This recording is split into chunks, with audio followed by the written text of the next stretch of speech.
How to make a Facebook account. Hey everyone, welcome back. In this video I will show you how can you create a Facebook account. So let's get started.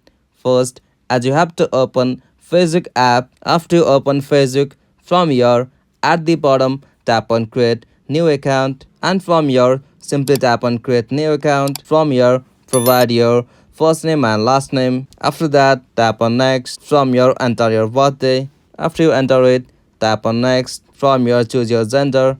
After that, tap on next. And from your as usual, you can use your email or sign up with your mobile number. Simply provide your email account. After you provide it, tap on next. From here, you'll have to set a strong password like with at least 6 letters or numbers. It should be something other can't guess.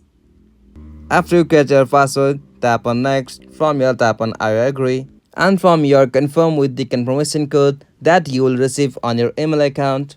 After you provide it, tap on next. And that's it. This is the process to create a Facebook account. From here, you can as usual add your profile picture, or you can skip this. Alright, as you can see, this is the welcome message from the Facebook.